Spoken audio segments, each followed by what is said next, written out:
Assalamualaikum warahmatullahi wabarakatuh. Perkenalkan, nama saya Rafika Zahra Mulyana dari kelas 6 DPLI. Di sini saya akan menyampaikan tugas video UTS tentang hadis toleransi. Telah menceritakan kepada kami Abdus Salam bin Mutahhar berkata, telah menceritakan kepada kami Umar bin Ali dari Ma'an bin Muhammad al-Ghifari dari Sa'id bin Abu Sa'id al-Muqburi dari Abu Hurairah bahwa Nabi Muhammad SAW bersabda, sesungguhnya agama itu mudah dan tidaklah seseorang mempersulit agama kecuali dia akan dikalahkan. Semakin berat dan sulit, maka berlakulah lurus kalian, mendekatlah kepada yang benar dan berilah kabar gembira dan minta tolonglah dengan al-ghadwah atau berangkat di awal pagi, dan ar-ruh berangkat setelah zuhur, dan sesuatu dari ad-duljah berangkat di waktu malam. Nah, Ibnu Hajar al-Asqalani berkata bahwa makna hadis ini adalah larangan bersikap tasyadud atau keras dalam agama, yaitu ketika seseorang memaksakan diri dalam melakukan ibadah sementara ia tidak mampu melaksanakannya. Itulah maksud dari kata dan sama sekali tidak seseorang berlaku keras dalam agama kecuali akan terkalahkan. Nah, artinya bahwa agama tidak dilaksanakan dalam bentuk pemaksaan, maka barang siapa yang memaksakan atau berlaku keras pada agama, maka agama akan mengalahkannya dan menghentikan tindakannya. Nah, di dalam riwayat lain disebutkan bahwa suatu ketika Rasulullah datang kepada Aisyah radhiyallahu anhu.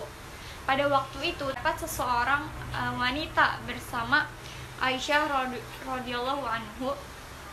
Wanita tersebut memberitahukan kepada Rasulullah perihal sholatnya. Kemudian Rasulullah bersabda, "Ma'alaikum bima tutiquna fa wallahi la yamallu lahu hatta tamallu wa kana ahad bad-dini illa mida ma'alaihi sahibuh," yang artinya, hentikan kerjakan apa yang sanggup kalian kerjakan, dan demi Allah sesungguhnya Allah tidak bosan sehingga kalian bosan, dan agama yang paling dicinta di sisinya adalah yang dilaksanakan oleh pemeluknya secara konsisten. Hadis ini tuh menunjukkan bahwa Rasulullah SAW tidak memuji amalan-amalan yang dilaksanakan oleh wanita tersebut. Karena di mana wanita itu memberitahukan kepada Rasulullah SAW tentang sholat malamnya yang membuatnya tidak tidur sepanjang malam hari itu, hanya bertujuan untuk mengerjakannya. Hal itu ditunjukkan ketika Rasulullah SAW memerintahkan kepada Aisyah radhiyallahu anhu untuk menghentikan cerita sang wanita, sebab amalan yang dilaksanakannya itu tidak pantas untuk dipuji secara syariat, karena di dalamnya itu mengandung unsur memaksakan diri dalam menjalankan ajaran agama Islam itu sendiri. Sementara Islam itu melarang akan hal tersebut sebagaimana yang ditunjukkan pada hadis sebelumnya. Nah, keterangan ini menunjukkan bahwa di dalam agama sekalipun terkandung nilai-nilai toleransi, kemudahan, keramah tamahan, dan keramahan yang sejalan dengan keuniversalannya, sehingga menjadi agama yang relevan pada setiap tempat dan zaman bagi setiap kelompok masyarakat dan umat manusia. Adapun nilai-nilai pendidikan toleransi yang mencakup keseluruhan aspek pengajaran atau bimbingan kepada peserta didik agar memiliki modal nilai yang menjadi prinsip dan petunjuk dalam kehidupannya. Mereka menyadari nilai kebenaran, kebaikan, kebersamaan, dan keindahan melalui proses pertimbangan nilai yang tepat dan pembiasaan bertindak yang konsisten. Penekanannya terletak kepada peran pendidikan sebagai transformasi nilai sehingga menjadi bagian yang integral dalam diri peserta didik. Dengan demikian, nilai moral, maka segala tindakan peserta didik akan terkontrol karena dilakukan dengan pertimbangan nilai yang matang. Nah, adapun nilai-nilai pendidikan toleransi yang perlu dikembangkan adalah yang pertama yaitu belajar dalam perbedaan. Yang kedua ada membangun rasa saling percaya. Lalu yang ketiga saling memahami dan pengertian. Lalu yang keempat menjunjung tinggi sikap saling menghargai. Nah, yang pertama yaitu belajar dalam perbedaan. Nah, apa sih maksud dari belajar dalam perbedaan? Nah, dalam agama Islam sendiri itu menanamkan nilai-nilai toleransi yang didesain seperti sikap toleransi dari tahap minimalis, dari yang sekedar dekoratif sehingga yang solid.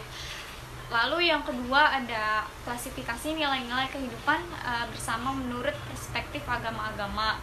Yang ketiga yaitu pendewasaan emosional. Yang keempat kesetaraan dan partisipasi. Lalu yang terakhir ada kontrak sosial baru dan aturan main kehidupan beragama. Yang kedua yaitu membangun rasa saling percaya. Nah, rasa saling percaya adalah salah satu modal sosial yang terpenting dalam penguatan masyarakat. Lalu yang ketiga ada memahami dan saling pengertian. Memahami bukan serta menyetujui.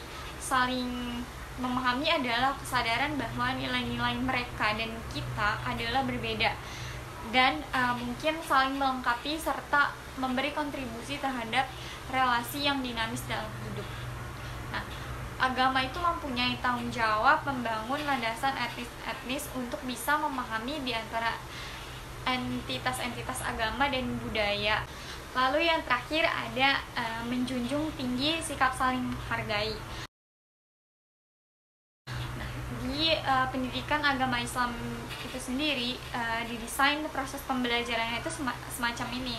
Diharapkan akan terciptanya sebuah proses pembelajaran yang mampu menumbuhkan kesadaran pluralis di kalangan anak didik.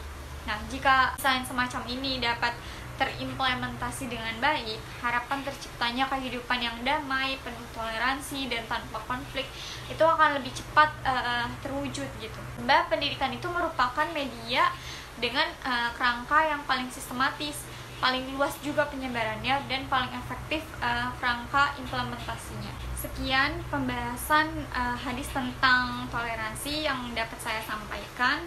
Kurang lebihnya mohon dimaafkan dan terima kasih. Wassalamualaikum warahmatullahi wabarakatuh.